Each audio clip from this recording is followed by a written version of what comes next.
Welcome in to the Game Plan Podcast. I'm your host, Tommy Ashley. That's Greg Barnes. Everybody let us know audio sounds good. I'm going to get up a different board until Jason joins us. There it is. We'll go with the traditional, just as Carolina's going with the traditional blue, white, we'll go with the traditional Inside Carolina logo screen as we wait for Jason. Let me get that last banner off the screen. Folks, it's the Game Plan, Carolina, Minnesota. We're sponsored by Johnny T-Shirt, of course, and johnnytshirt.com. I'm Tommy. That's Greg. Greg, let's get rolling. I don't normally talk to a lot of other team beat writers just because we get sort of not spoiled, maybe jaded when they're so local. But Ryan Burns was great yesterday on Next Level. Just your thoughts there. Yeah, for sure. And how cliche is this, right? You talk about Midwestern charm and being polite and all those things. Well, Ryan checked all those boxes. But it is. You make a great point, Tommy. There's so many FBS programs, not only in the state of North Carolina, but in the surrounding states. I mean, if you live in Chapel Hill, you can get down to Atlanta in 5-6 hours. You can get down to Clemson in 5 hours. You can get to Virginia, you get to Virginia Tech. You used to be able to get to Maryland pretty easily. There's a lot of very close schools, and very rarely did Carolina, especially in football, play teams that are a long way away. And they've never played Minnesota before. I've never been. I've flown through Minnesota. St. Paul's a lovely airport, but I that's don't about know. the extent of it. Yeah, I don't know if I've ever been in the state of Minnesota at all, even dipping in on an airplane. That's Yeah, kind of wild. but I think if you just look at the message board thread that Ryan started, which is kind of an interactive thread between the Minnesota board and IC. I mean, I don't know what the count's up to, but there's got to be like 1,500 comments in that thread and 50 Mhm. pages. And it's all cordial and polite because nobody knows each other. That's the great thing, right? I mean, it's like, you can't offend me because we've never had a past, which I think is great. That's one of the cool things about college athletics. That's one of the best things about traveling to bowl games, football wise, but to a lot of these preseason, early season basketball tournaments, in addition to postseason stuff, because you just meet new people that you never really talked to before, interacted with, and you start with a fresh slate, and that's the situation with Minnesota. So uh, that will change Saturday night, right? Depending on how the Absolutely. game turns out. But for the time being, it's fresh and it's new and it's exciting. So it's been a fun week to cover. Yeah, you mentioned the thread. I'm looking at it right now. 1,700 plus comments, 61,000 plus views. Just a fascinating thread. And he said they've done it a lot with teams not named Wisconsin, Ohio State, Michigan, and all. So it's pretty cool that Ben and Ryan got together, did that. It's pretty cool that Ryan came on our show to talk about it. If you did not see Next Level on the YouTube version, the audio will be tacked on to the end of this game plan. And so make sure you stay through the commercials or whatever and listen to that if you haven't heard it already, because he gives great insight to a lot of things. You know, the row your boat or the row the boat deal that is Minnesota's mantra or saying is much deeper than a football game. Fascinating story there. Um, Gave you ideas for your trip to Minnesota if you go see Carolina play at Minnesota next year up there on Labor Day weekend. Sounds like that would be a blast. Might have to get that one done and check Minnesota off the. One of the coolest things you see campers, they have the map of the United States on the back, and folks color in the states they've been to. Might have to check off Minnesota when the Carolina plays up there.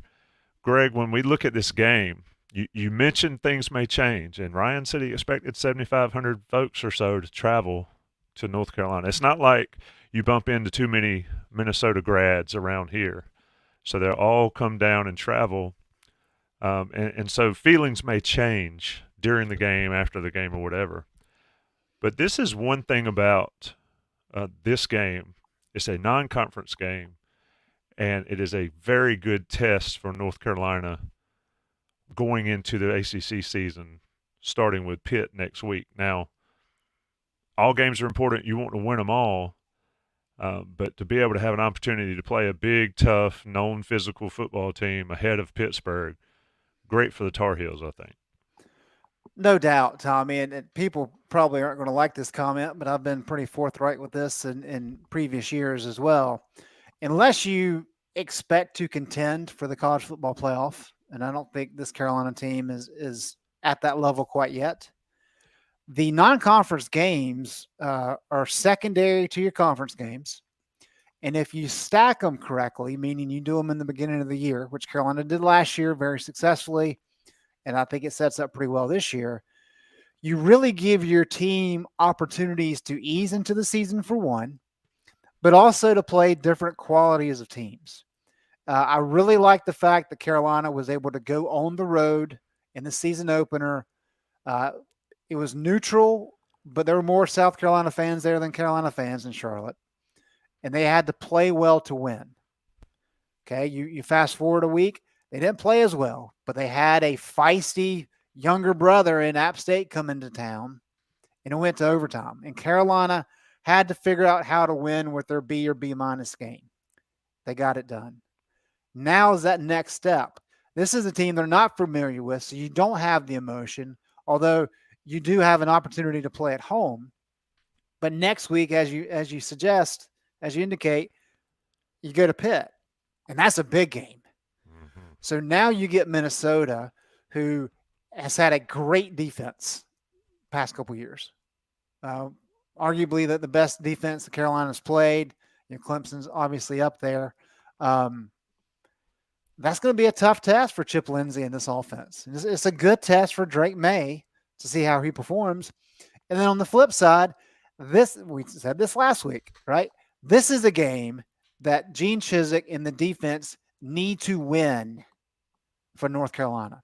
When's the last time we've been able to say, hey, the defense stood up, not just on one series or one play, but for the entire game, dictated the game, and won it? Maybe a little bit in South Carolina, right? But prior to that, it's been very rare. This is one of those unique games, though, where the offense is going to have a hard time because Minnesota's defense is that good. This is an opportunity for the defense to stand tall and say, hey, Drake, we got you. We got you. We're going to handle things. You just give us a couple touchdowns, and we'll be good to go. That is critically important for this defense after what happened against App State, where I didn't think they looked particularly good, for them to be able to bounce back and say, okay, if South Carolina wasn't a fluke, we're much improved right now. Because you need that going in the ACC play. If you're hoping to get back to Charlotte for another chance at the ACC championship, they need to figure out how to play well on Saturday. This is a game they're favored to win by 8. I don't think they have to win it to feel good about themselves coming out. I know the fans obviously want them to win it, but a lot of opportunity in this game for North Carolina to kind of clean up some things from the last couple of weeks and really make the case of, hey, this is who we are entering ACC time. Got stat. You always have stats. Let me bring you a stat. Minnesota, since 2017 against FBS teams, you've probably already looked at it. Non-conference FBS teams, Minnesota's record. You tell me. That's a good one. 19-1. Whew. There's exactly one team in the country that's better than that against FBS non-conference teams. That team's called Georgia. Alabama 28-2, Oklahoma State 22-2, Iowa and Penn State both 20-2. Minnesota, I don't care about competition. I don't care about any of that. Minnesota is 19-1 in these games since 2017 when Fleck got there. Now, that being said, Minnesota's got some holes, and Minnesota has some issues on offense. Greg, digging into Minnesota, and we're waiting on Jason Staples. I hadn't gotten a text back, so I hope he joins us. But, hey, Greg and I have been doing this a long time. We can wing it with the best of them. If you haven't checked out Jason's film breakdowns from this week, you can do that in place of Jason if he doesn't make it in tonight. But, Greg, when you're looking at this game, digging into it, what makes that Minnesota defense as good as you think they're going to play? Because I agree with you. They're just fundamentally sound. And I watched the Nebraska game, and Tommy always joke around, but I'm a football defense guy through and through. I mean, that is, I think it's a great thing if you can dominate a game on that side of the ball. It makes things so much easier for your offense and for everything. If you can just limit what the other team can do successfully, and Minnesota does that. They're solid against the run. They've got a good defensive line. They've got some really good players on the back end. They have an All-American at safety who's going to be a top 2-round draft pick most likely. And so they're not real flashy, but they just do a really good job. I mean, they're holding teams to 38% in terms of third down conversion. They've already had a couple picks so far this year. Opponents are averaging 4.6 yards per play, which is really good. Opponent passer rating 79, and people may say, well, they haven't really played anybody. They played Jeff Sims. Fair enough. Last year, they held opponents to 109 QB rating. Strong. I mean, they held opponents to 13.8 points per game last year. Currently, it's 8 points. I mean, talk about 13.8 points. Those great Carolina defenses back in 96, 97 weren't much better than that. So they do a lot of very good things, and they're just fundamentally sound. Yeah, that's the thing that stuck out to me, and I listened to, and I posted it on the board, Minnesota's press conference with their players and all, is the attention to detail, and they do all the small things. And that's where, if you watch Jason's breakdowns, North Carolina has struggled, maybe the last few years of being that precise. Now, look, you got to ultimately come out and do it on Saturday against the offense that North Carolina has, who's going to want to run the ball, who's going to have Nate McCullum. People are referencing him in the chat already. Max said he should be good to go. But one thing from Ryan that I got the most for their defense is good. And by Ryan, I mean Ryan Burns from Gopher Illustrated, is that they're worried about Drake May's ability. And Greg, I ask you this, and we can talk about it. Is this a game? You mentioned the defense needing to have Drake's back, but this to me feels like a game that might be the first game of 2023 that Drake May has to shoulder the load. I don't know if that's accurate, but it just feels that way for me. Yeah, I think the App State game was interesting for a variety of reasons, but one was that they seem to want to really take away passing lanes for Drake. And what that did is it allowed Drake May to check out of a number of plays. I mean, I think Chip said he checked out of maybe 8 pass plays and converted them to runs for Omarion. So it worked, right? And that's what you want to be able to do when coaches talk about balance on offense. And this started with Larry Fedora to Phil Longo, now Chip Lindsey. Balance is not, hey, we're going to pass 50% of the time, we're going to run 50% of the time. It's having the ability to do both given the moment. And App State was willing to take away or wanting to take away Drake at the expense of maybe some run game. And Carolina took advantage of that. So the question is, what does Minnesota do? And kind of to your point about this being an opportunity, you look forward a week, we know what Pat Narduzzi is going to do. He's going to do what he always does, and that's take away the run. And if you beat him through the air, you beat him through the air. Minnesota's not quite that way, but this is a big boy football team. This is a Big Ten football team. I just have a hard time believing that they're going to take the App State approach of, well, you know what, we're going to let them run a little bit, but we just want to make sure we protect ourselves in the passing game. You want to make a team one-dimensional if you can. And so I really do think Minnesota is going to key on that Carolina run game, and that will give Drake May some openings down the field. Now, are there going to be opportunities really down the field, right? Is the deep passing game going to be an option here, or is he going to have to dink and dunk because that's really all Carolina has shown an ability to do? If he can get a cheap one, though, that has the potential to change the complete course of this game, because I don't know that this Minnesota offense has a lot of bullets in the chamber. They're going to have to really struggle to score points. And I think if Drake can hit a few easy ones, I mean, it's going to be a hard time for Carolina not to win this game. That's going to be the key, though, is what kind of opportunities will he have down the field, And will he have enough time to execute some of those deep shots if they give him any kind of shot plays? Yeah, and Drew hit it in the chat, and I was going there. We talked about the detail and the precise and doing things. Penalties. How many penalties does Minnesota average a game, Greg, this season? You tell me. I'm sitting here looking at it, and I don't see it offhand. It can't be many. 2.5. Yeah. 2.5 for 20 yards, 21 yards, and they had 46 penalties last year. So yeah, all year. All year. And that is you talking about. I mean, all you got to do is look at the App State game for North Carolina. You had a huge face mask on would have been third or fourth and forever. You had a defensive hold that gave App State life, and so you've got those type situations. Minnesota makes you earn it. Greg, do you think?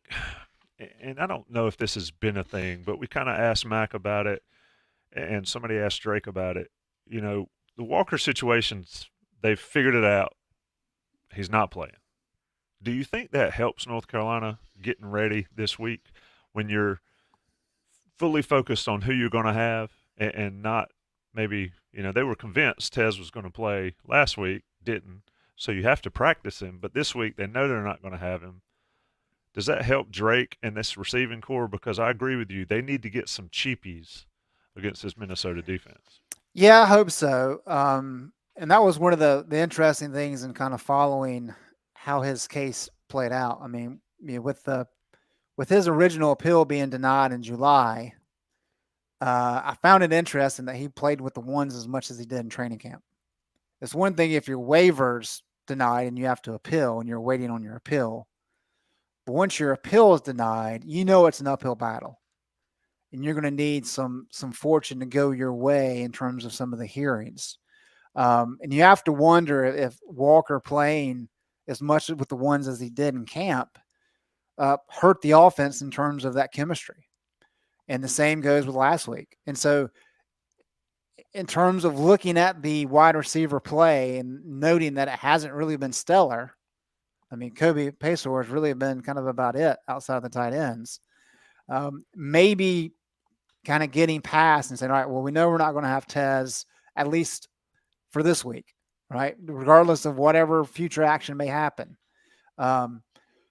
If we put him on the sideline and he's not getting snaps with the ones and the twos, does that give more of an opportunity for some of these younger guys maybe to pop? Whether it be a J.J. Jones or maybe McCollum's ready to come back full tilt, Andre Green, whoever it may be. The more opportunities they get with Drake May, the quicker you build that chemistry, the more opportunity you have. Something's going to have to click, though, with that passing game for Carolina to take the next step. They dominated South Carolina, right? But they only won by 14 points. They dominated App State, had to win in overtime. So there needs to be some capitalization, some production, in addition to just playing well.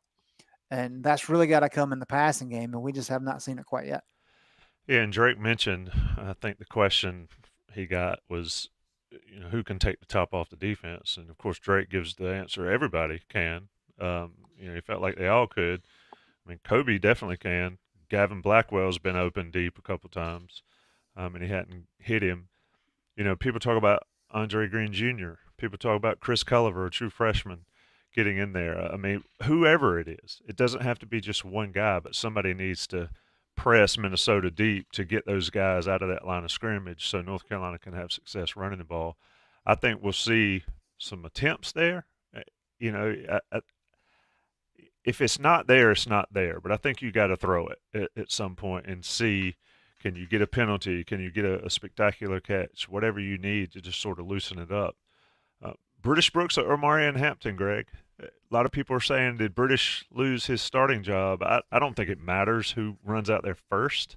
And I've never thought you should lose your starting job due to an injury. But when your 1B guy runs for 230, it's tough to keep him off the field much. How do you see those guys working in? And then is Caleb Hood sort of that third guy? Yeah. Let me say this real quick about Drake. Just looking in ACC in terms of quarterbacks, talking about the passing game. Drake ranks 11th among ACC quarterbacks in pass plays of 10 plus yards. He ranks 11th among ACC quarterbacks in pass plays of 20 plus yards. This is the guy who was top 5 in the country in deep passing grade by PFF last year. That's significant. Yeah, that really is. Now, I agree with you. I don't know that Hampton having the game that he had last week means Brooks lost his starting job, and I completely agree. I don't think it matters. Coming out of camp, and really the conversation was these guys are really 1A, 1B. They like how both of them are physical. They kind of match with what Chip Lindsey and Mac want to be able to do in the run game. And so I think it's been a while since Carolina's had two powerful runners like this. Obviously we know North Carolina had two great running backs in 2020, but Javonte was the brute, and Michael Carter was really more of a speed back. We've kind of seen that speed and lightning, or that thunder and lightning duo, time and time again, but you've never really seen two big lumbering backs who can bash you and still run pretty good. And that's what Carolina has. So if you're trying to establish a physical approach to the run game, those are two guys you can lean on. And the way you really lean on them is you give them breathers, and you make sure that they're fresh late in the game when you need them. Because with the rule change in terms of the play clock not stopping when you get a first down, unless it's the final 2 minutes, you can really run down the clock and really utilize that to your advantage in fourth quarter situations. If you've got a 7-14, 20-point lead, you can evaporate that clock pretty quickly with a physical style, and that's what Carolina wants. And so I really think they're in good shape. It doesn't matter who starts. And in terms of Caleb Hood, I like the ability of a guy like that who can throw the ball if you want to get some trick plays in there. He can catch the ball. He's a heady back. You can use him in a variety of ways. So I think North Carolina has a good set of running backs they can utilize right now. Yeah, we haven't mentioned George Pettaway, and Right. he's sort of been a forgotten guy. He's got a role. Right now it's kickoff, so they're kicking away from him. So, I mean, everybody's talking about the fair catching deal, but they're kicking away from Pettaway. But in offense, I mean, if you can get Pettaway on the field, but what you don't do is you don't sacrifice. And you mentioned thunder and lightning. You don't sacrifice thunder and thunder, especially when you get in the second half, because people talk about Omarion's ability to run away from App's defense on that one play. The touchdown that was most impressive to me was the one down in front of the student section. It may have been late in the game. I can't keep up when it was, but he was stepping over guys, stretching out, just bullying into the end zone. Those are the type plays that defensive linemen and linebackers, and especially safeties, don't want to have to make in the fourth quarter. And you got Brooks and Hampton doing that. I'd like to see Pettaway get some run, but it's awfully difficult to take one of those guys off the field, especially if they get rolling. Greg, last part on the offense, we're talking with Greg Barnes. This is the game plan. It's next man up. We're down to two, but two can still carry it. The tight ends. John Copenhaver playing with a massive club. Hard to be a receiving threat, even though I was surprised they didn't try. But Bryson Nesbitt, Kamari Morales, those guys have the ability. I think North Carolina can make some hay, even if it's just those two catching passes. What have you seen from them this year as far as those two specifically, especially given how they ended last year? Yeah, well, I think with Chip Lindsey's approach, they're being asked to be much more physical than they've been in the past, be more involved in the run game. We're seeing a lot of attached tight ends, which is good. I mean, that kind of gets you back into that run game mentality, right? And you just have to wonder if that's kind of been a little bit of an adjustment. And then with Copenhaver really kind of stepping up in the off season and getting a lot of run with the ones in camp, and then all of a sudden he gets hurt. So I think this has kind of been a adjustment period for him, which is not necessarily a bad thing. You kind of have to work into the year. But I do think, a couple years ago, there was a lot of talk about Drake May having to utilize his wide receivers, Sam Howell too, because of the limited number of wide receivers that Carolina actually had. And that was beneficial. And as we talk about some of the struggles the wide receivers have had, well, if you don't have a lot of guys at wide receiver you can trust, well, guess what? Mm-hmm. You can use some of those tight ends. And that's probably going to be needed at times, because if Minnesota's defensive line has any success getting after Drake, then you've got to have some check down options. And so that's where the tight ends really come into play. And this game, probably more than most others, you're going to need those guys to really do a good job blocking, but you're also going to probably rely on them on all those little short passing routes to pick up third downs and those kind of things. So I think they'll have an elevated presence this week more than most. Offensive line is a place that you like to key on, and we've talked about it being that type of game. What do you think of when you looked at the PFF grades? And I thought these were interesting. William Barnes moved back to his natural position, and I don't think those grades were great. I could be wrong, but I think I'm right there. But Diego, I asked Drake, your boy's out there at left tackle. What do you think about that? Diego's one of those ones that has all the talent in the world, has the body in the world. That type body that can make a lot of money one day is squarely between his ears, and he seems to be figuring it out and growing up, maturing and all. Offensive line against Minnesota's defensive line. Ryan Burns told us, one game the edges play well, the next game the defensive tackles play well. Well, North Carolina, I think, for me watching this game, and we'll talk about the defense on the other side, but I think it's the middle three. Is that a fair assessment, Greg? Is that the middle three, whether it's North Carolina's interior offensive line or interior defensive line that we'll hit after the break, that's where this game rests for me. Yeah, I think that's clearly an important part, is how Carolina does up the middle. Willie Lampkin has been phenomenal. One concern I shared with you, and I'm not alone in sharing this, is, okay, he's coming up from the G5. We know he was very successful at that level, all conference type player, but he's not the biggest guy in the world. And typically you can get away with that at center, which is what he played at Coastal, and that's what he'll play for Carolina next year. But to see him move out to guard and really be as effective as he's been has really been impressive. So I applaud him for that, and really kind of making the adjustment to the Power 5 level quite successfully. And then you add in, as you say, Diego over there on the left side. I mean, that's a really good group there to run behind. And that's where Carolina had a lot of their success last week, running the ball, is behind Diego and Willie Lampkin. And so I think Lampkin helps there with the interior issues. Corey Gaynor, we know he's a good player. I don't know that he's had his best first 2 games of the year. And then you do have some question marks over on the right side. So what Carolina has to be able to do is, if you can dominate off the left side, then you take it and you run with it. If you can't dominate the way that you have been, well, then you got to figure out, okay, we at least have to get some push on both sides to give us good balance across the entire gap play. And that's where maybe some tight ends come into play. Because if you're not able to run the ball, then Minnesota is really going to be able to get after you some. And so I think that's really going to be the key, is for North Carolina, with the new approach in terms of really putting an emphasis on running the ball. They have to be able to create some lanes so that Drake May is not sitting in 3rd and 7. Let him sit in 3rd and 3. That's fine. But you start getting in 3rd and 7 and 3rd and 8.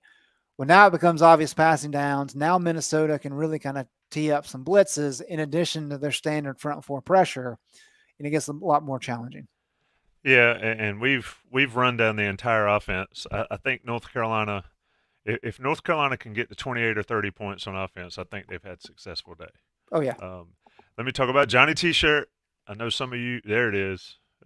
People said, Philip Ramsey, I've been in Johnny T-shirt, and I've spent big-time money in there. And you know what else I used? I used my 10% discount that you get from being an Inside Carolina Premium subscriber, because Johnny T-shirt's where it's at.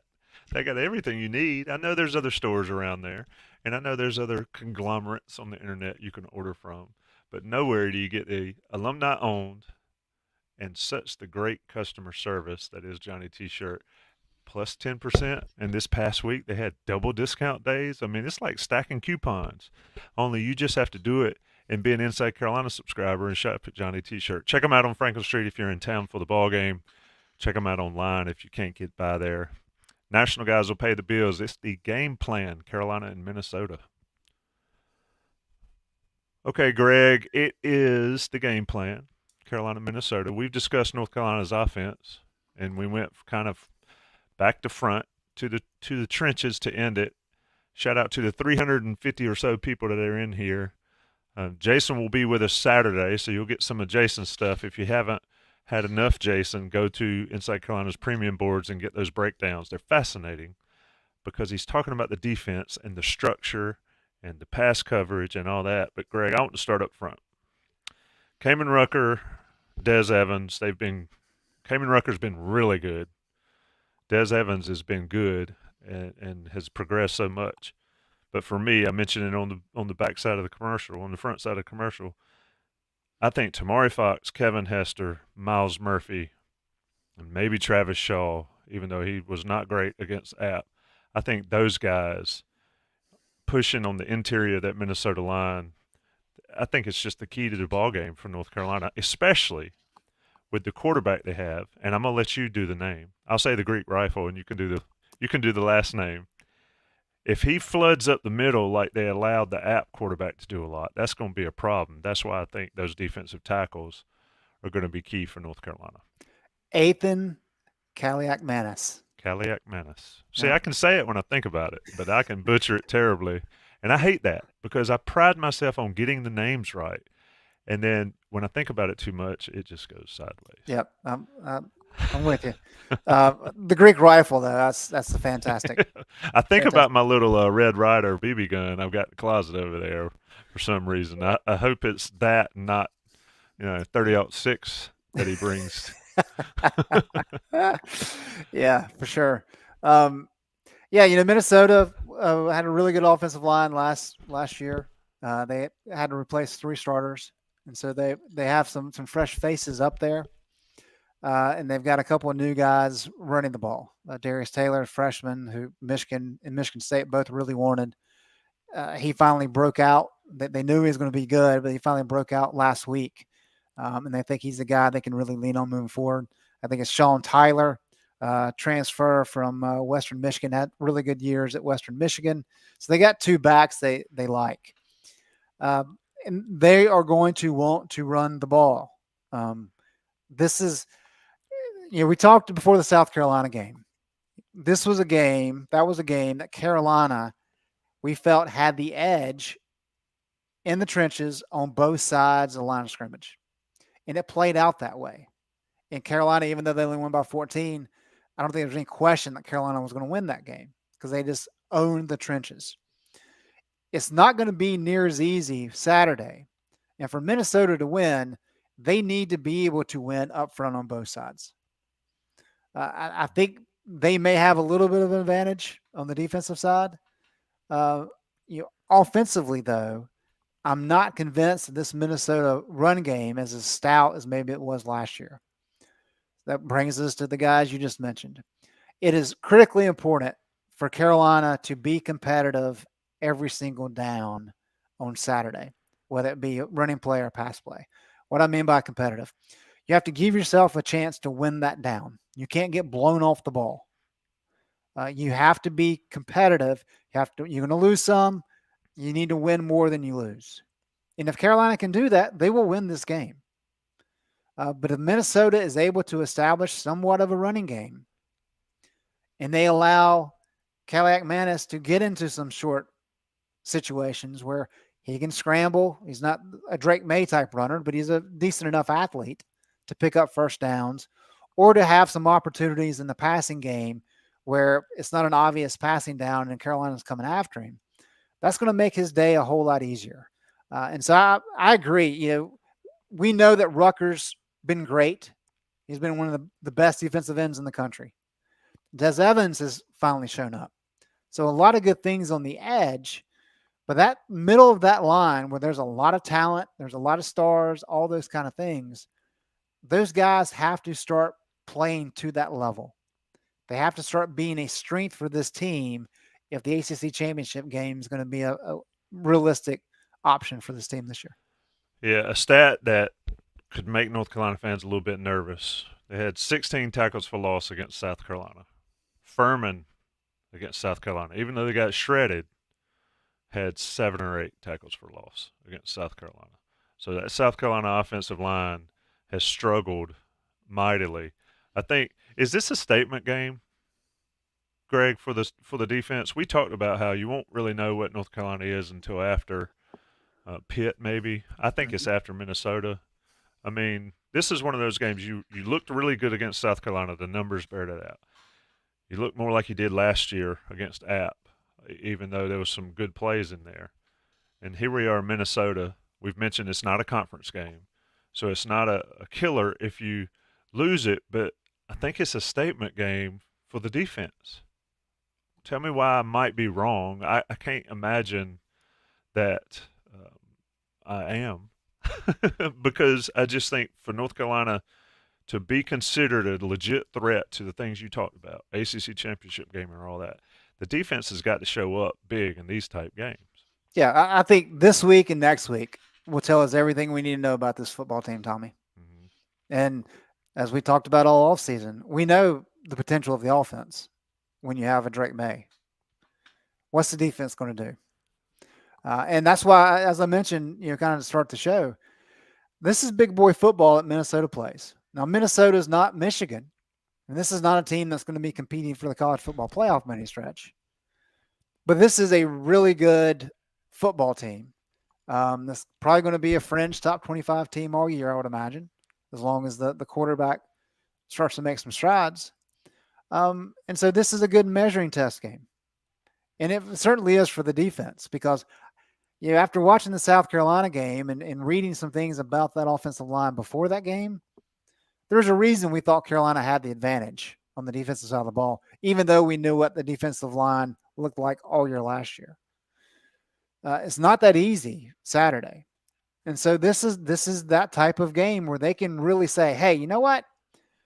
We haven't played an offensive line like this all year long. And we're not going to allow ourselves to kind of get pushed around and those types of things. And so does Gene Chizik have to rely on lots of blitzes to get TFLs and put pressure on the quarterback? If so, well, maybe we don't learn that much about the defensive line. Because last year the issue was front four could not get pressure on their own. But if he can start relying on that defensive front to hold their own and win occasionally without having to send a fifth or sixth guy, well, that changes things dramatically. And that takes you from being a below average defense to at minimum an average defense. And that's how you get to be a good defense. So I agree with you. I think this week and next week are both very important for the whole team, but especially for the defense.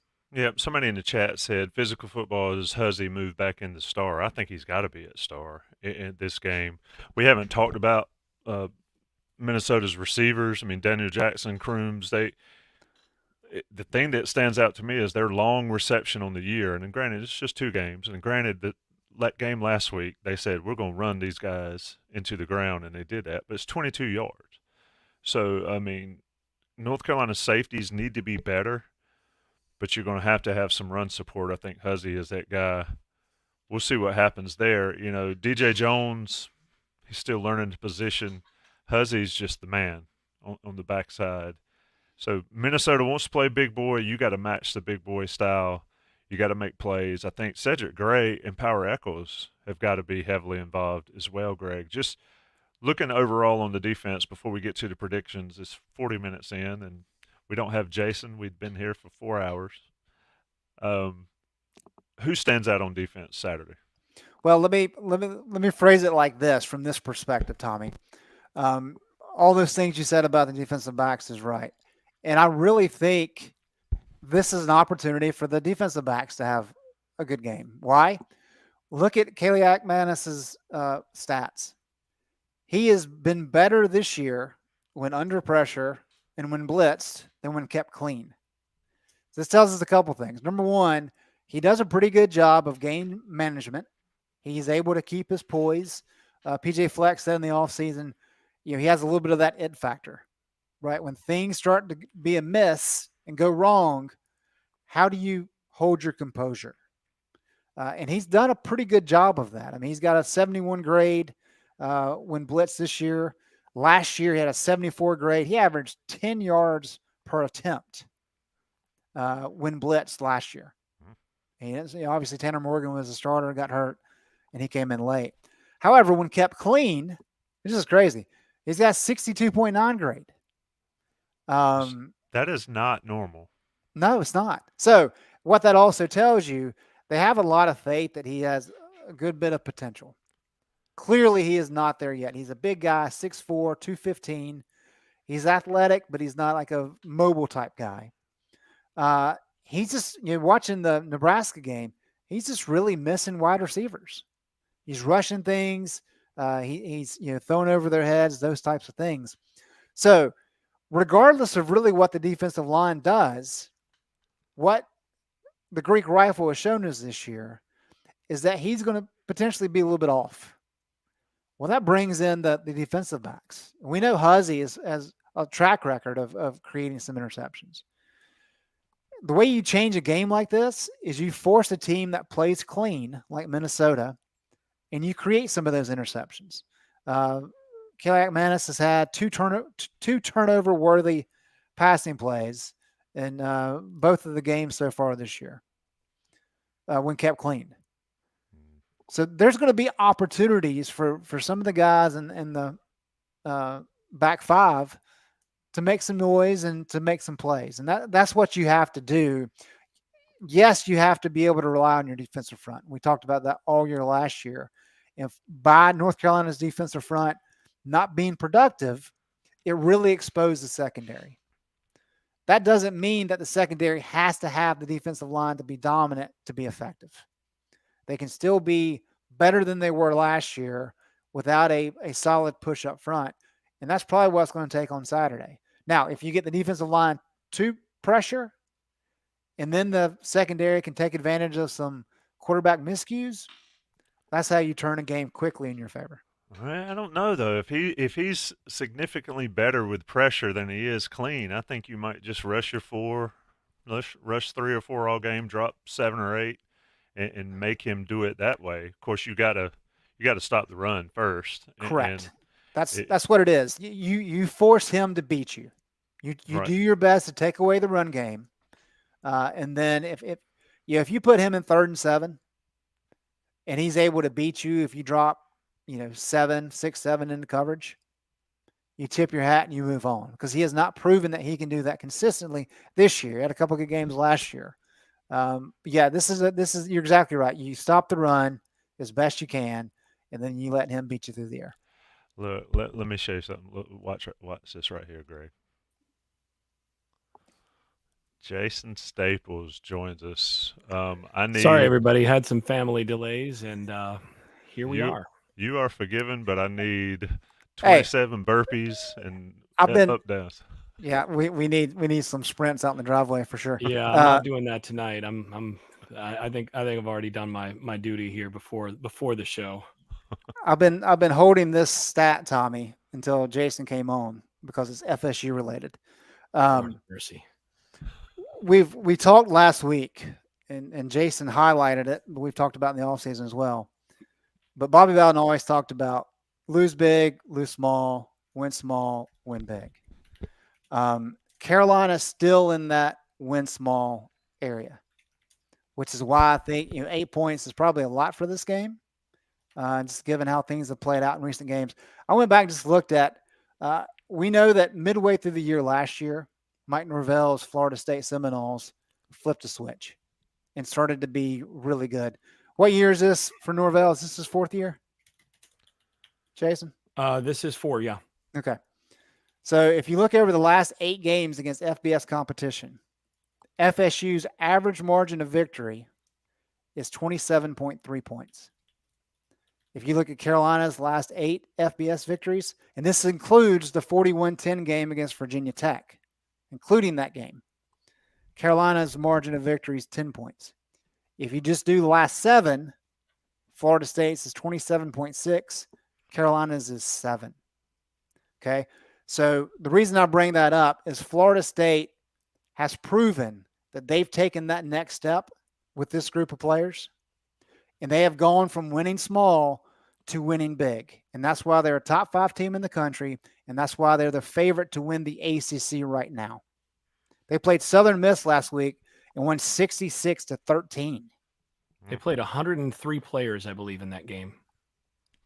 And for what it's worth, their starting quarterback and one of their starting receivers had 102 fever going into that game, too. Yeah.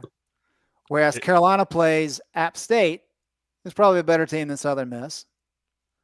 But that game goes to overtime for Carolina. I don't know how many players Carolina played, but it certainly wasn't 103 or whatever. So when we talk about that trajectory of going from a good program to a great program, I think that's a very distinctive line that you can draw and say, FSU has made that jump. We're waiting for Carolina to do that. I looked it up during the game the other night. Carolina's last 10 games in which they were favored by 7 points or more against FBS opponents. Against the spread, they're 2-8. So in other words, in games where they're a heavy favorite, they're playing down to their competition and they're not putting them away. And I think that's the concern on Saturday. People are saying, oh, well, Minnesota doesn't have an offense worth the flip. As long as Carolina can score a few points, they're going to win easy. We have seen nothing to suggest that's going to happen over the last couple of years. Jason, I'll let you get in here and then get out of here quickly. It's the game plan. That's Greg Barnes. Jason Staples has joined us. Give me Carolina's keys offensively, Jason. Just we hit it on the first part of the show, but your key for North Carolina to score some points against this Minnesota defense. Well, I think first of all, you got to block them. That's the biggest thing. If you've watched, and I'm sure Greg, you already talked about this. If you've watched what Minnesota's done the first couple games, they've been pretty good up front on both sides of the ball. They don't have a whole lot of playmakers, and I think you can get them in the secondary some, but you got to be able to block them. And I think you've got to have some balance. This is a very different game from last week, where I think all of us felt like Carolina would be able to run the football against that up front, and boy, they did. I think this week, I think you're going to need Drake May, and I think you're going to need that offensive line to hold up. I think it's a much bigger challenge up front for this offensive line this week than what they had last week. I think you could bully App State some up front, and they were able to for 300 yards rushing, close to. This week, I think they're going to need to be able to. They're going to need to hold their own up front, and then let Drake May do Drake May things. And then I think there's a second key here because of how much the difference up front is for Minnesota. I think because you're going to be challenged up front by that group, I think there need to be 2 wide receivers that step up at some point and make a play. I'm not talking about just catching the football. That would be helpful. Catch it every time. But they need to have somebody, one of the wide receiver group, not one of the tight end group.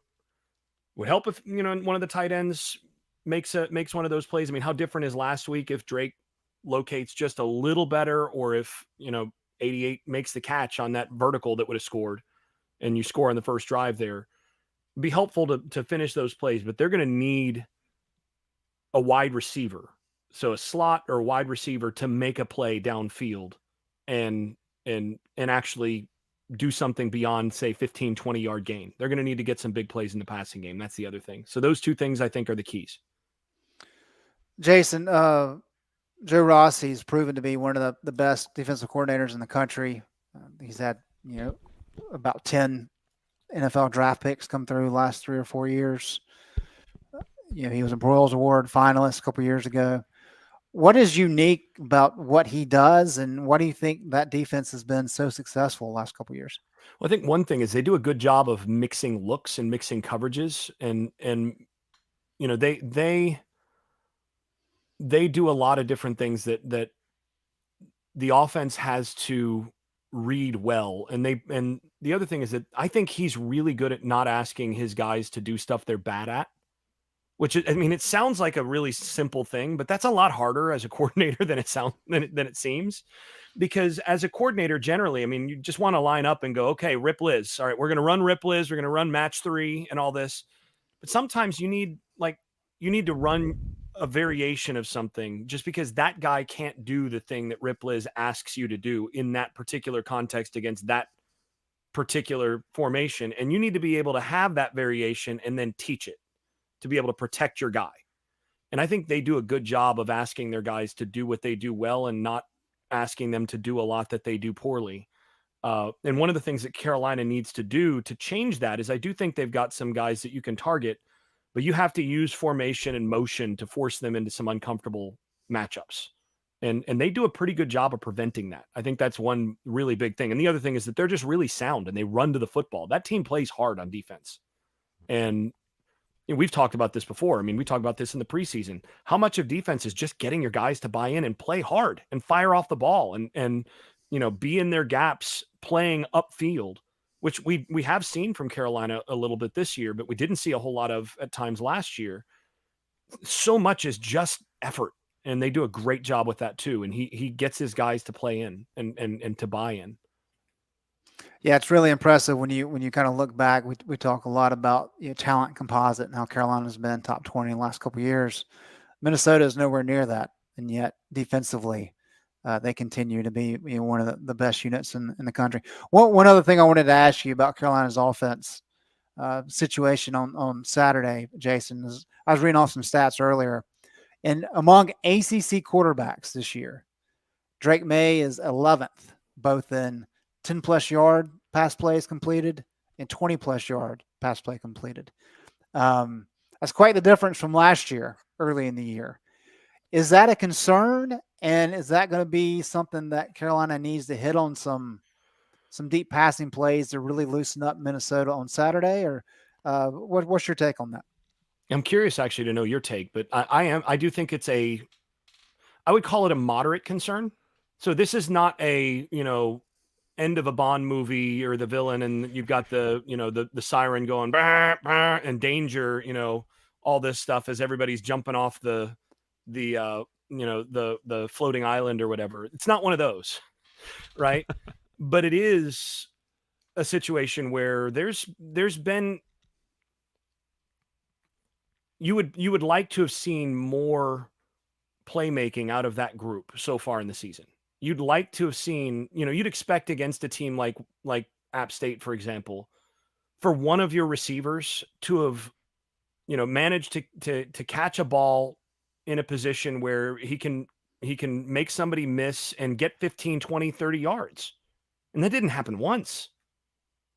Right? I mean, that is a concern. Now, there were a couple plays that were made against South Carolina, which is why I think you're not as concerned, partly because, again, the other thing you got to remember is one of the reasons they didn't do a lot in the passing game against App State is because they didn't need to. Right? I mean, they scored on 5 of their last 7 drives. So, I mean, that wasn't a problem. But yeah, I mean, even if you look at the South Carolina game, you had really one guy getting upfield and making those plays in Paysor, and then Drake missed a couple of them that he normally would make in that game. And then there's only, I mean, I think you had 2. Blackwell made one longer play as well, so he's made one longer play this season, and he's dropped a couple. Just the overall lack of consistency from that group, and also the lack of big plays. At this point, I would put in the medium concern because you have seen a couple of these guys make some big plays in the past. Paysor has done it.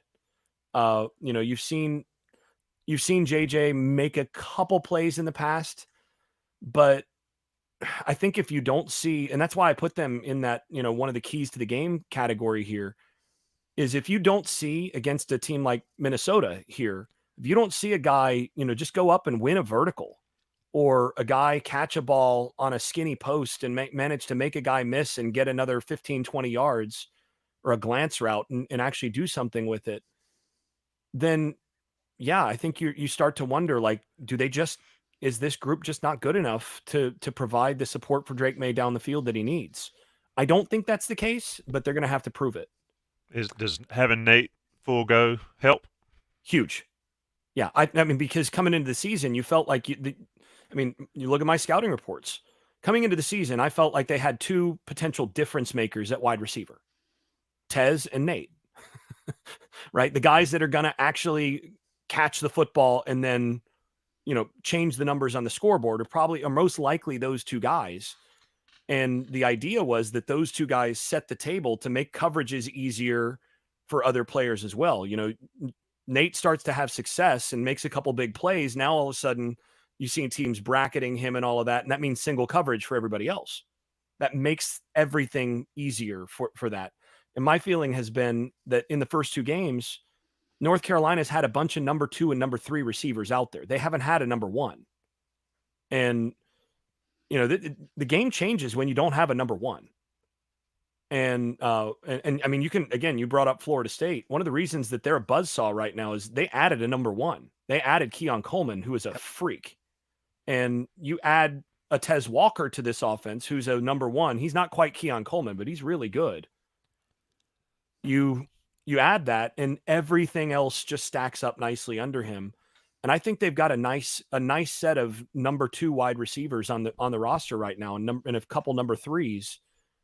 They really need Nate to step in and be essentially a nice replacement for Josh Downs last year, who was, last year they almost had 2 number 1s, right? They had Downs as the true number 1 in the slot, and then they had a really good number 2 who could be a number 1 in certain cases with Antoine Green. And now you lose your number 1 and your number 2, and you try to replace those with a number 1 and number 2, but now your number 1's gone, and the number 2 needs to be a number 1. So that's how this is going to be. If healthy Nate can be as good as I think he might be and come close. I mean, 85% of what Josh Downs gave you from the slot last year, and all of a sudden that sets the table and makes things a lot easier on every other receiver. Jason, my take was more along the lines of, through the first 2 weeks, Carolina offensively, I think, had enough in an advantage where they could be balanced the way they want to be balanced. And meaning, if they wanted to run the ball, the opportunity was there, they could do that. If they wanted to pass, they could do that. I think these next 2 weeks, and this will be a key talking point next week especially, but that may not be the case. And there's a potential for Minnesota really to be able to take away the run game. And then you get into a situation where it's not quite as easy, and you're more tasked with being one-dimensional, and you have to rely on some pass plays down the field.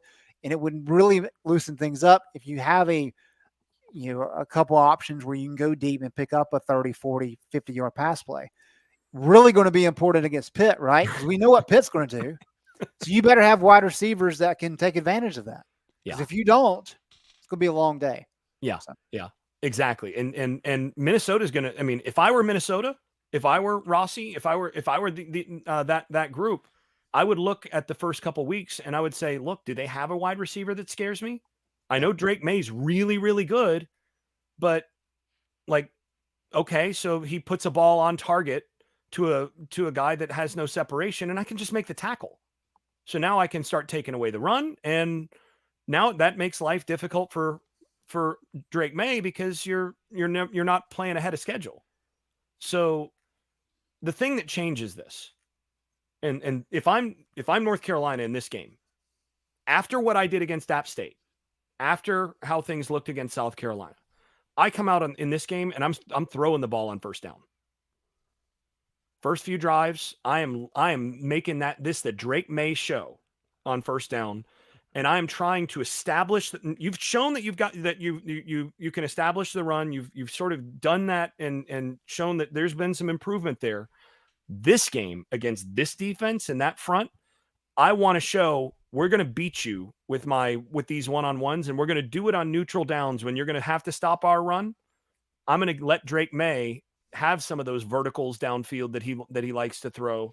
I'm going to give him some opportunities for his guys to win one-on-one and let him locate.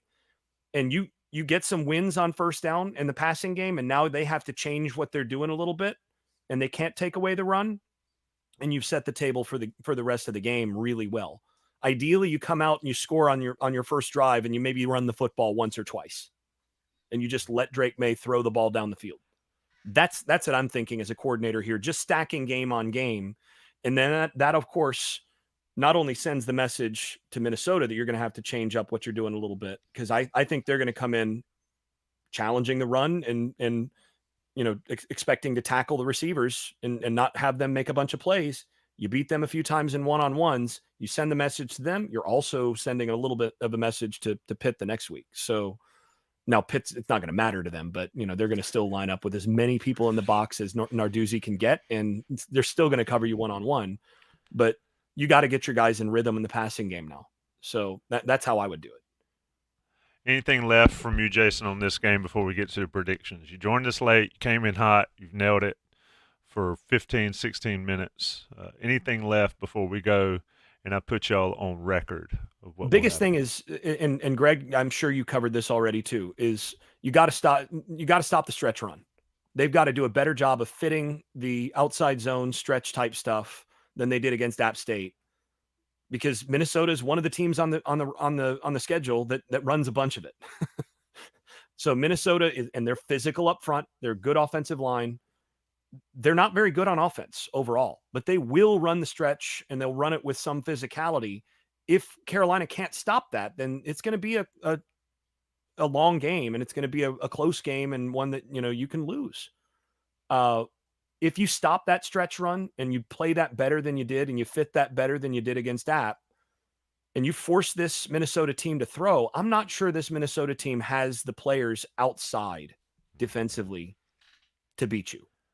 I think in this game, this is one of those where you let your corners play on an island, and you tell them, look, you got to make sure you win your matchups here, because force that quarterback, force those wide receivers to beat you, and commit to stopping that. We've talked about this for years, Greg. Make them take away one thing. The one thing you take away here, you don't worry as much about some of the big play type stuff that you did against App, because App has some speed, and South Carolina had some receivers. With this Minnesota team, you try to take away their run, make them throw to beat you, and I think you've got to put your bigger defensive line in, and you got to rotate those guys early, and you got to tell them to sell out and take away that run. So what happens? You're first up. What happens, and give me a prediction. I do think they're going to be able to do that. So, and I think that this game is ripe for Drake May to actually put his stamp on it, especially with the return of Nate McCollum in the slot. I think Carolina will win this game. I do think they'll win by, I think they'll cover. I know that's a lot to ask. I do think this will be one of those games that probably goes into the fourth quarter. And, it is tough to score on this defense. But I like the matchup in terms of Carolina being able to find some passing game that they've not shown as much of so far this year. I think they're going to have a little harder time running it. But I also think that they're going to find a few stops defensively in this game, and it'll be enough. So I'm going to go with Carolina. Let's say Carolina 27. We'll go Carolina 31, Minnesota 20. There you go, Greg. You cannot pick 31-20, by the way. I think it's going to be a little bit lower scoring, but I think Jason's exactly right. And one stat that we didn't mention, Tommy, and I think this is an important one because people are kind of looking at Minnesota's points per game. They've got 8 red zone trips in 2 games, which isn't bad. It's kind of average across the country. They've only scored touchdowns 3 times in those 8 trips, which is not good. They've really kind of stubbed their feet when they get into the red zone. And so I think for Minnesota, if they're able to get into the red zone and capitalize, that changes things for this game. But as it currently is, I think it's going to be a close game getting to the fourth quarter. And at that point, it's simple math. Who do you want? Do you want the Greek rifle? While he may have the better name, or do you want Drake May? And it's Drake May, 10 times out of 10, 100 times out of 100. And so because of that, I've got North Carolina winning this one. As I said, a little bit lower score. I've got it at 24-17, Tar Heels. I was real tempted to go around there. You heard me at 20. I'm going to go at 31. I think they're going to score 4 touchdowns. Over under on how many possessions? Didn't Nebraska get like 3 possessions in the first half against Minnesota, and Eastern Michigan had like 4 yards total offense? I mean, is this going to be an exciting game, Greg, or is this going to be a typical Big Ten basketball type? It's going to be exciting for me because I love me some defense. Yeah. It may not be. Nobody's worried about missing a touchdown when they get popcorn, like a Fedora said may be an issue back in 2011. Well, you're going to get popcorn in the blue zone. From what I heard last week, you might miss the first quarter, much less a touchdown with the lines for food. And Minnesota will run that clock. They will try to shorten this game as much as possible, which is another reason Carolina has to stop the run. You stop the run and get a few extra possessions here, and the more possessions in this game, the better it is for Carolina. They are 10th in the country in time of possession at 35.08. So, yeah, Jason's most overrated stat in the history of the game. And the funny thing is Carolina through 2 games last year held the ball longer than they have so far this year. So. Interesting. And I did say Big Ten basketball intentionally. I knew what you meant. Yeah. All right, boys. I'm in line with you guys. I picked the correct Carolina score last week. I'm going to try to do it again this time. I'm going to go Carolina 30-17. But I think there might be a turnover that affects things. Minnesota coming in wearing the golden domes, the golden Gopher domes, white jerseys and maroon breeches. Shout out to J-Bone for that. Carolina with the traditional blue whites. Jason, I'll talk to you Saturday for Inside Carolina Live. Greg, you and I will talk again soon. Maybe we can we got a pit writer last year. Let's do it again if we can next week. Inside Carolina Live Saturday at 12:30 to 2:30 in the Bowls lot. Come out and join us there. Jason, we've got a special guest you'll hear from on that, and Jeremiah Holloway from Inside Carolina as well. Anything left, boys? Are we getting out of here now? And shout out to Johnny T-Shirt and the 366 people that are in here. Oh, before I forget, if you're listening to this on the audio version, after the ending commercials, you'll get Greg and my interview with Ryan Burns of Gopher Illustrated. It is worth the extra 30 minutes to listen to the podcast. Great interview with him. Great insight on Minnesota. Not just football, Minnesota State Fair and everything else. And a weather forecaster as well. It says 89 degrees in Minnesota this week. So I know, really. I'm not going to Minnesota to cook. I'm going to Minnesota to cool off, and they're just as hot. Jason, I appreciate you making it. We know life happens. You came in and nailed it. Talk to you Saturday. Greg, as always, appreciate it. Thanks to everybody for listening. We'll see you again soon. Thanks, guys.